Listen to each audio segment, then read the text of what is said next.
வணக்கம். All in one zone devotion சேனலுக்கு உங்களை அன்புடன் வரவேற்கிறேன்.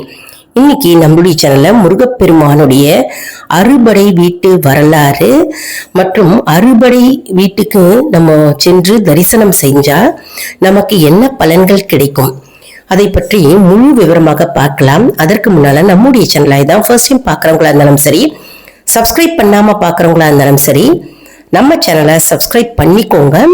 கூடவே அந்த பெல் பட்டனை பிரஸ் பண்ணிக்கோங்க. ஆல் என்கின்ற ஆப்ஷனையும் பிரஸ் பண்ணிக்கோங்க. அப்பதான் நான் போடுற வீடியோஸ் எல்லாம் உங்களுக்கு உடனுக்குடன் நோட்டிபிகேஷன்ல மிஸ் பண்ணாம தெரிய வரும். சரி, வாங்க இப்ப நம்ம வீடியோக்குள்ள போலாம். அதாவது முருகப்பெருமானுடைய அறுபடை வீட்டை நக்கீரன் என்கின்ற சங்ககால புலவர் அழகாக இயற்றியுள்ளார். திருமுருகாற்றுப்படை என்ற நூல்ல விவரிக்கப்பட்ட 6 கோவில்களை குறிப்பிடப்பட்டிருக்கிறது. அதாவது படை வீடு அப்படின்னா போருக்கு செல்கின்ற வீரர்கள் தங்கியிருக்கும் ஒரு இடமாக கருதப்படுகிறது. அதாவது முருகப்பெருமான் போர்க்கடவுள் இல்லையா, அவர் போருக்கு சென்றார். போருக்கு செல்லும் வழியில அவர் அசுரர்களை அழிப்பதற்காக அவர் தங்கி இருக்கிற இடம் அல்லது முருகப்பெருமான் அருள் புரிந்த இடம் இந்த 6 திருக்கோவில்களை குறிப்பிடப்பட்டிருக்கிறது. அற்புதமான நம்ம முருகப்பெருமானுடைய அறுபடை வீட்டு வரலாறை பத்தி நம்ம தெரிஞ்சுக்கிறோங்க. ஸ்கிப் பண்ணாம வீடியோவை முழுமையா பாருங்க, டவுட்ஸ் இல்லாம புரிய வரும். அற்புதமான ஒரு அதிசயத்தக்க சக்தி வாய்ந்த தகவலை தான் நம்ம இன்னைக்கு தெரிஞ்சுக்கிறோங்க. முருகப்பெருமானுடைய அறுபடை வீட்டு தகவலை நம்ம தெரிஞ்சுக்கிறோம். அதெல்லாம் முழுமையா பாருங்க. முருகப்பெருமான் அருளிய ஸ்தலங்கள் அப்படின்னே சொல்லலாம். அருளிய ஸ்தலங்கள் 6 திருக்கோயில்களை குறிப்பிடுகிறது. மேலும் முருகப்பெருமான் சூரபத்மனை வதம் செய்ய புறப்படும் போது போகின்ற வழியில் அவர் தங்கி இருக்கின்ற இடம்தான் படை வீடு. அதாவது முருகப்பெருமான் தங்கியிருந்து போருக்கு செல்கிறார் இல்லையா, அந்த போருக்கு செல்லும் போது அந்த இடத்துல அவர் தங்கி இருக்கிறார். தங்கி இருக்கும் இடம் அதாவது அந்த திருத்தலம் மற்றும் அந்த திருத்தலம் அந்த இடத்துல முருகப்பெருமான் அருளிய கோவில்களே அறுபடை வீடு என்று கூறப்படுகிறது. இப்போ அறுபடை வீட்டு கதையை பத்தி நம்ம தெரிஞ்சுக்கலாம். முதல் அறுபடை வீடு திருப்பரங்குன்றம். இது மதுரையில இருக்கு, மதுரை மாநகர்ல இருக்கு. திருப்பரங்குன்றத்துல முருகப்பெருமான் தெய்வ யானையை திருமணம் செய்து கொண்ட இடம். அந்த திருக்கோவில்ல முருகப்பெருமான் தெய்வ யானையை மனம் முடித்த இடம் திருப்பரங்குன்றம். யாரெல்லாம் திருப்பரங்குன்றத்துக்கு சென்றிருக்கிறீங்களோ நீங்க கமெண்ட்ல தெரிவிங்க. பலன் என்ன, சிறப்பு என்ன அப்படின்னு பார்த்தோம்னா, திருமணம் கைகூடி வரணும் அப்படின்றவங்க பொண்ணுக்கோ பிள்ளைக்கோ திருமணம் ஆகணும் அப்படின்னு இருக்கிறவங்க திருப்பரங்குன்றத்துக்கு சென்று வழிபடலாம். இதனுடைய சிறப்பு மற்றும் மன அமைதி வேண்டும் என்கிறவர்கள் இந்த கோவிலுக்கு சென்று வழிபடலாம். குடும்ப ஒற்றுமை மேலோங்கும் இந்த ஸ்தலத்துல நம்ம வழிபட்டோம்னா அடுத்த அறுபடை வீடை நம்ம இப்ப பார்க்கலாம். 2ஆம் படை வீடு திருச்செந்தூர். இது தூத்துக்குடியில இருக்குங்க. இதனுடைய கதை சுருக்கம் நம்ம இப்ப பார்க்கலாம். இந்த திருச்செந்தூர்ல முருகப்பெருமான் சூரபத்மனை வதம் செய்தார், அழித்து கொன்றார். அசுரனை சூரபத்மனை அழித்து கொன்றார் அந்த இடத்துல. மற்றும் அவர் தேவர்களை காத்த இடம். அதான் இதனுடைய ஸ்தல வரலாறு. இதனுடைய சிறப்பு என்ன அப்படின்னு பார்த்தோம்னா, வெற்றி வேண்டும் என்றால் நம்ம இந்த கோவிலுக்கு சென்று வழிபடலாம். யாருக்கெல்லாம் தேர்வுல வெற்றி வேண்டும் மற்றும் வாழ்க்கையிலே எல்லாருக்கும் வெற்றி தேவை இல்லையா, அப்போ திருச்செந்தூர் முருகப்பெருமானை சென்று நம்ம வழிபடலாம். நோய்கள் நீங்கணும், நீண்ட நாள் நோய்கள் நீங்கணும் அப்படின்னா திருச்செந்தூருக்கு சென்று நம்ம வழிபடலாம். அதாவது நோய்கள் நீங்க வழிபடப்படுகிறது. மூன்றாம் படை வீடு வந்து பழனி. இது வந்து திண்டுக்கல்ல இருக்கிறதுங்க. இதனுடைய கதை சுருக்கம் என்ன அப்படின்னு நம்ம இப்ப பார்க்கலாம். இந்த இடத்துல பழனியில பார்த்தோம்னா முருகப்பெருமான் ஞான பழத்திற்காக கோபித்து அவர் வந்து இந்த பழனியில போய் நின்று கொண்டிருக்கிறார். அந்த இடம்தான் பழனி. நமக்கு எல்லாருக்குமே தெரியும், ஞானப்பழம் வந்து முருகப்பெருமான் ஞானப்பழத்திற்காக பட்ட கதை வந்து எல்லாருக்குமே தெரியும் இல்லையா? அந்த கோபப்பட்டு முருகப்பெருமான் வந்து இந்த பழனியில போய் நின்றிருக்கிறார். அதனால பழனி முருகனை யாரெல்லாம் தரிசனம் செஞ்சிருக்கிறீங்களோ, போயிருக்கீங்களோ அந்த கோவிலுக்கு, கமெண்ட் செக்ஷன்ல தெரிவிங்க. இதனுடைய சிறப்பு என்ன அப்படின்னா, ஞானம் ஆரோக்கியம் வேண்டி வழிபடப்படுகிறது இந்த ஸ்தலத்தில். இந்த ஸ்தல சிறப்பு ஞானத்திற்காக மற்றும் ஆரோக்கியத்திற்காக வேண்டி வழிபடுகின்ற ஒரு அற்புதமான பழனி திருஸ்தலமாகும். அடுத்த அறுபடை வீடு நம்ம பார்க்கலாம். 4வது அறுபடை வீடு சுவாமி மலை. இந்த சுவாமி மலை வந்து தஞ்சாவூர்ல இருக்கு. இதன் கதை சுருக்கம் நம்ம இப்ப பார்க்கலாம். சுவாமி மலை வந்து அற்புதமான ஒரு திருக்கோயில். இந்த கோவில் விசேஷம் என்ன, கதை என்ன அப்படின்னா, ஓம் எனும் பிரணவ மந்திரத்தை வந்து முருகப்பெருமான் வந்து தகப்பன் சுவாமி சிவபெருமானுக்கு போதிய இடம் இந்த சுவாமி மலையாகுங்க.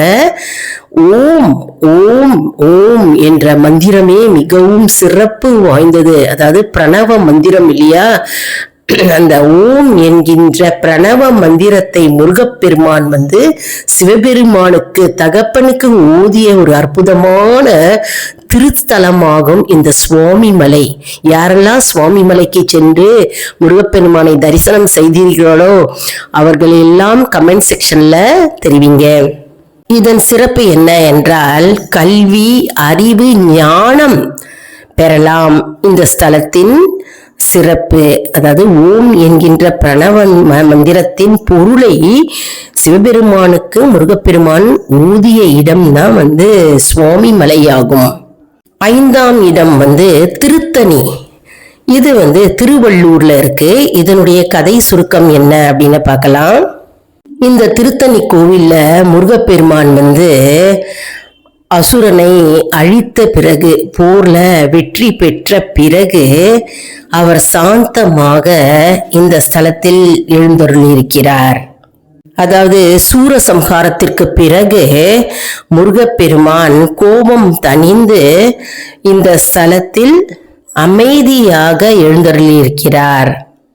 இந்த ஸ்தலத்துல சிறப்பு என்ன அப்படின்னு பார்த்தோம்னா, பலன்கள் என்ன அப்படின்னா, கோபம் மற்றும் மனக்கவலை நீங்கும்.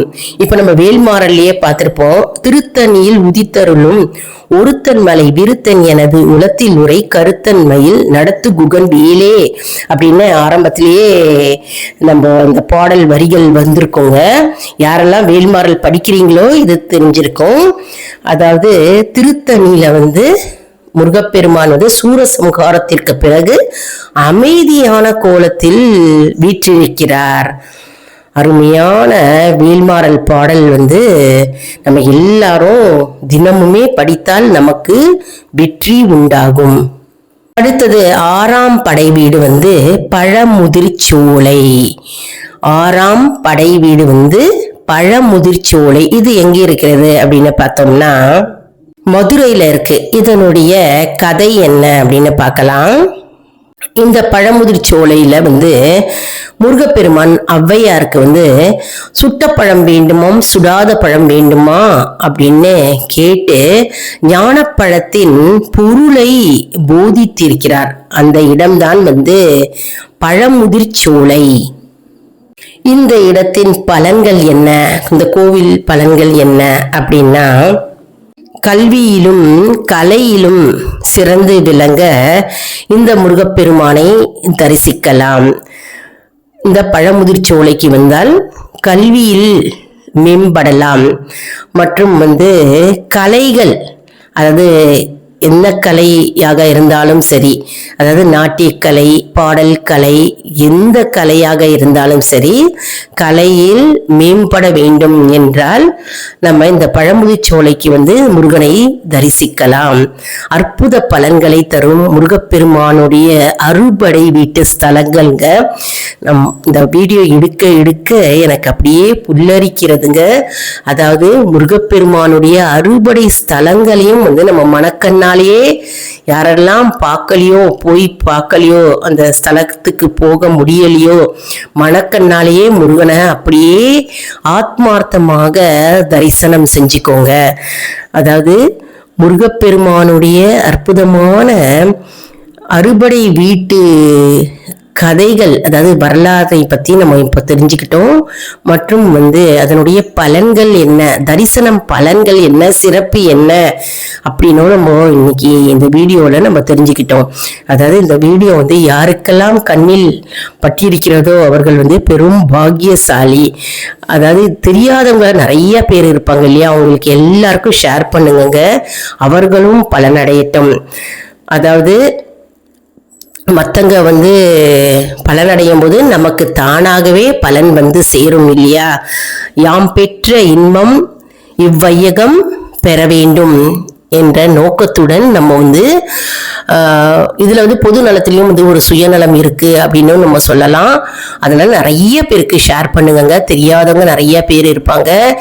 அதனால அறுபடை வீட்டுக்கு நிறைய பேர் சென்றிருப்பீங்க, முருகப்பெருமானை தரிசனம் செஞ்சிருப்பீங்க. யாரெல்லாம் எந்தெந்த கோவிலுக்கெல்லாம் சென்று முருகப்பெருமானை தரிசனம் செஞ்சீங்க அப்படின்றத கமெண்ட் செக்ஷன்ல தெரியுங்க, நாங்களும் தெரிஞ்சுக்கிறோம். இந்த வீடியோ உங்களுக்கு மிகவும் பயனுள்ளதாக இருக்கும் என்று நான் நம்புகிறேன். இந்த வீடியோவுக்கு ஒரு லைக் கொடுங்க, இதை மற்றவர்களுக்கும் ஷேர் செய்யுங்கள், அவர்களும் பலனடையட்டும்.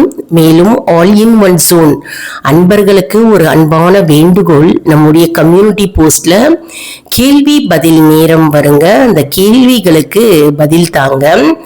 இதன் மூலம் நம்முடைய ஆன்மீக பயணம் எப்படி இருக்கிறது என்பதை நாம தெரிந்து கொள்ளலாம் இல்லையா.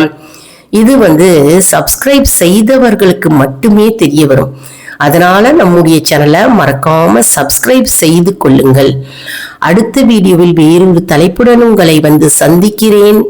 நன்றி, வணக்கம். மேலும் நம்முடைய வீடியோஸ், ஒவ்வொரு வீடியோஸும் அப்லோட் பண்ணும்போதும் அதுல ஆன்லைன் ஷாப்பிங் லிங்க் இருக்குங்க, அதை டச் பண்ணாலே அந்த லிங்க் ஓப்பன் ஆகும்.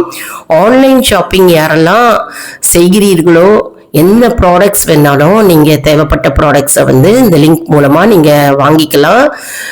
இது ரொம்ப ஈஸியாகவே இருக்கும். ஆன்லைன் ஷாப்பிங் செய்கிறவங்களுக்கு ரொம்பவே யூஸ்ஃபுல்லாக இருக்குங்க. நன்றி, வணக்கம்.